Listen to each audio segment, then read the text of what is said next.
Comenzamos la explicación del tema de la creación del Estado franquista, aunque ayer hacíamos una valoración general de lo que había sido la evolución, características y algunos elementos que hoy vamos a intentar profundizar. Veríamos ahora cuáles son las bases del Estado franquista. Bases del Estado franquista dividido en tres grandes capítulos. El primero de ellos, los fundamentos del régimen, las características ideológicas, que ayer ya citábamos también. Veremos después cuáles son los sectores sociales, los grupos ideológicos que les apoyan, y hablaremos de las famosas familias del régimen, que están muy relacionados con los tres grandes pilares en los que el régimen franquista se va a apoyar. Bueno, una de las características del franquismo es la ausencia de una ideología concreta en la que podemos decir que se sustentara, que se apoyara. Más o menos podemos hablar que Franco estuvo dispuesto a apoyarse en cualquier corriente de opinión que le apoyara a la hora de su línea de actuación política en función de aspectos fundamentalmente exteriores que le van a influir. Siempre vamos a tener que es un poder autoritario, como decíamos ayer. El debate entre los historiadores siempre va a estar presente sobre totalitarismo, autoritarismo, es un régimen de falta de libertades, pero cada una de las familias del régimen, que vamos a poder hablar de ellas, los carlistas, los falangistas, los monárquicos, los católicos, como principales familias que van a apoyar, se les va a dar mayor o menor importancia según le va a convenir a Franco en cada momento de su vida para marcar las diferentes etapas políticas de su evolución. Evolución que más o menos podemos dejar en estos momentos. Sabemos que el franquismo se desarrolla de entre 1939 y 1975 y podríamos señalar cuatro grandes periodos. El primero, entre 1939 y 1943, es el denominado periodo azul o periodo nacional sindicalista, porque predomina la familia de la Falange, ¿vale? Es un periodo de retórica fascistas, de símbolos cercanos a lo que son los regímenes totalitarios de Italia y Alemania, y que va a ser un periodo de una influencia fundamental del cuñado de Franco, Ramón Serrano Suñer. El segundo periodo sería entre 1943 y 1957. Si nos damos cuenta, estamos en mitad de la Guerra Mundial, en el momento en que las potencias totalitarias están comenzando a perder. Por lo tanto, primer periodo 39-43, segundo periodo del 43 a 1957 aproximadamente. Es el Estado nacional católico, es el Estado en el que la Iglesia, que es una de las grandes familias del régimen, mayor influencia va a tener. Y dentro de la Iglesia, sobre todo, la Asociación Católica Nacional de Propagandistas. Es sobre todo el periodo en el que se van a hacer las principales leyes fundamentales del régimen, ese periodo constituyente que se va a prolongar en el tiempo, desde 1942 hasta 1969, incluso supera esta etapa, ¿vale? El tercer periodo iría desde 1957 hasta 1969. He puesto la fecha del 57 cuando se evidencian los cambios en la cantidad de ministros, fundamentalmente tecnócratas y del Opus Dei. Este periodo del 57 al 69, cuyo momento álgido es 1959, con los inicios del desarrollismo y con los cambios en la política económica, el fin de la autarquía, es el periodo de modernización del país en función de una serie de medidas que van a tomar algunos ministros, como Alberto Ullastres, por ejemplo. Es el periodo en el que se establecen ciertas medidas de libertad religiosa, la famosa ley de prensa de Manuel Fraga, se establece la ley orgánica del Estado y se establece la sucesión en la figura del jefe del Estado de Franco en el futuro rey Juan Carlos I. Este periodo se prolongaría hasta 1973 en el denominado tardofranquismo, el momento en el que la oposición política ya se ha organizado y el régimen comienza a entrar en crisis. Es un régimen longevo, es un régimen que ha tenido un desarrollo realmente grande, ¿vale? Bueno, por lo tanto, repetimos estos periodos: el periodo azul o nacional sindicalista, el periodo nacional católico, el periodo del gobierno de los tecnócratas y el autoritarismo tardofranquista, mezclando estos dos últimos, ¿vale? Lo tenéis muy marcado y bastante bien en los apuntes. Una de las fuentes históricas que tenéis que trabajar tiene que ver con esto, ¿no? Con los periodos históricos en función de la cantidad de ministros, la evolución en ese cuadro comparativo. Volviendo a los objetivos que teníamos con esta explicación, en primer lugar decíamos que íbamos a hablar de los fundamentos del régimen, de las fuentes ideológicas, las características que va a tener. Vale, ¿cuáles son?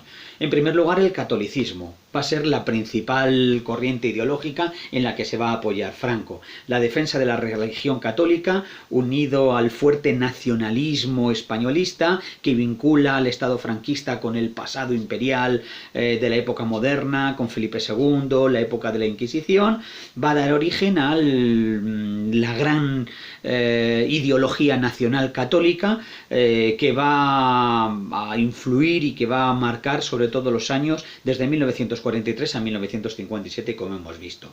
En segundo lugar, es un régimen profundamente anticomunista. Franco se va a mostrar como el adalid, como el nuevo Cid, como el defensor, el salvador de España frente a la amenaza comunista, y va a mostrar a cualquier oposición política con unos rasgos comunistas, con el miedo al peligro rojo y a la conspiración judeo-masónica como el principal peligro que va a tener el régimen.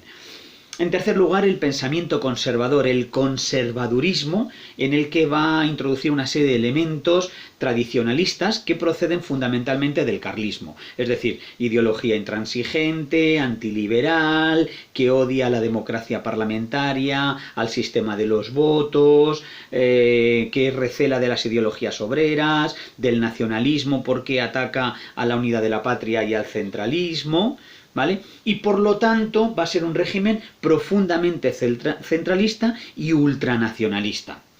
Y para terminar, más que corriente ideológica, tiene que ver con la característica que va a tener el régimen, que es un régimen en el que se van a concentrar los poderes absolutamente en la figura de Franco como generalísimo, como jefe del Estado, como jefe del gobierno, como jefe del ejército, como máxima autoridad judicial, y que, como veíamos ayer, un ejemplo muy representativo, a partir de 1942, la aparición de Franco en las efigies de las monedas de peseta, es decir, como caudillo por la gracia de Dios, es decir, el designio divino. Bueno, este régimen franquista se va a apoyar fundamentalmente en tres grandes sectores, ¿no? En primer lugar, la oligarquía terrateniente e industrial, que durante la época de la República se ha visto amenazada por las reformas realizadas durante la época hazañista y durante el gobierno del Frente Popular. El nuevo Estado franquista va a asegurar a estos grupos el control de las clases trabajadoras a través del control que ejerce la Falange por medio de su sindicato. Por lo tanto, los obreros van a ser desprovistos de su forma de organización, de defensa, y se van a poner al servicio de estas oligarquías todos los instrumentos de represión, tanto el ejército como la policía, para evitar cualquier tipo de reivindicaciones laborales, de reivindicaciones de reparto de la tierra. Junto a estos sectores oligárquicos tradicionales se situarían los sectores conservadores católicos, los pequeños campesinos, la pequeña burguesía de las ciudades de provincia, los grupos urbanos de estas capitales de provincia, que son los garantes de los valores tradicionales, que lo que quieren es orden, seguridad, paz y no extremismos obreristas, ¿vale? Y sobre todo, lo que tendríamos que decir del franquismo es el apoyo de una mayoría silenciosa, sobre todo porque Franco ya se ha encargado durante la Guerra Civil y en los inicios del franquismo de una profunda represión en la que ha eliminado cualquier tipo de oposición, en el que cualquiera que luchó o apoyó a la República o las reformas, el proletariado industrial, los intelectuales, los republicanos, han sido sometidos al terror, a la brutalidad, al exilio, a la muerte, a los juicios, a los campos de concentración, que van a ser bastante importantes. Desde el punto de vista institucional, ¿qué instrumentos de poder se va a apoyar el régimen franquista para desarrollar su gobierno? Pues fundamentalmente van a ser tres, y ayer también los explicábamos en el vídeo, que son el ejército, que son la Iglesia y que es la Falange Española.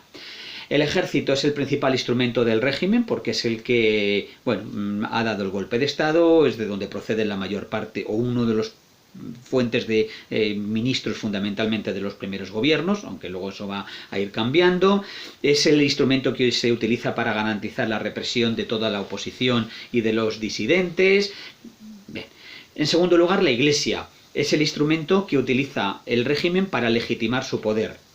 Es un poder religioso, es Dios quien ha querido que Franco y el régimen franquista frenara la amenaza judeomasónica, que frenara el peligro rojo.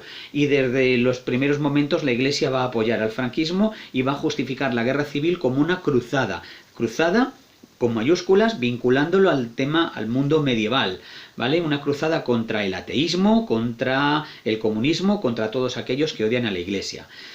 Y en tercer lugar, la falange española, o lo que va a denominarse el movimiento nacional, porque Franco sutilmente va a ir poco a poco organizando y desarrollando todo un instrumento de control de las masas a partir de la propaganda, a partir de la educación, por ejemplo, con el Frente de Juventudes, con la sección femenina, con la aparición de asignaturas en la escuela como la formación del espíritu nacional, con el control de los obreros a través de los sindicatos verticales o el sindicato único, con el control de los estudiantes a través del SEU, el sindicato de estudiantes universitarios.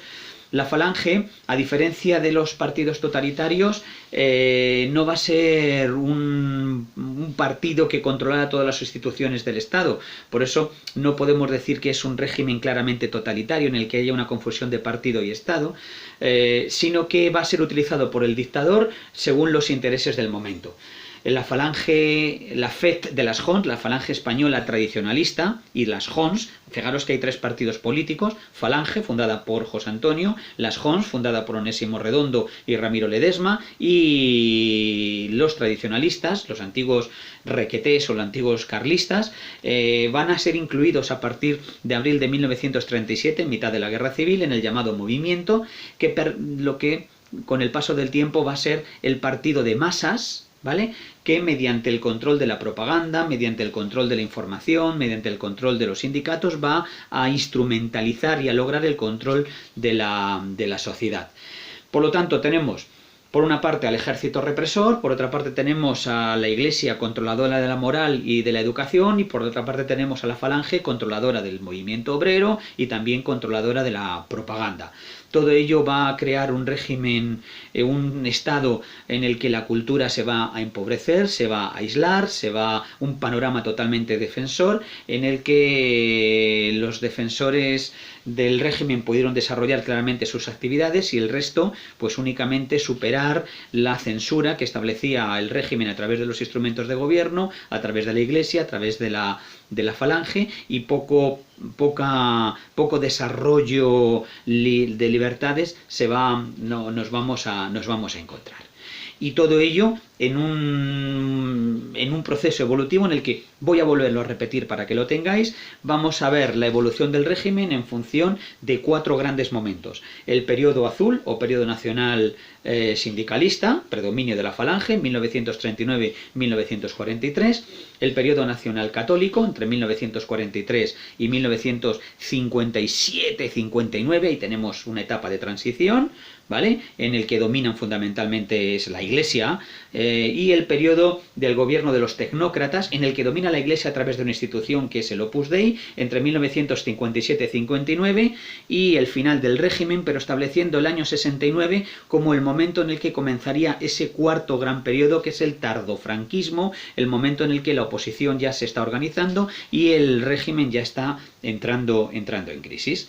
Bueno, pues aquí tenemos este planteamiento inicial que, junto con el vídeo de ayer, nos sirve para situarnos frente a lo que sería el franquismo.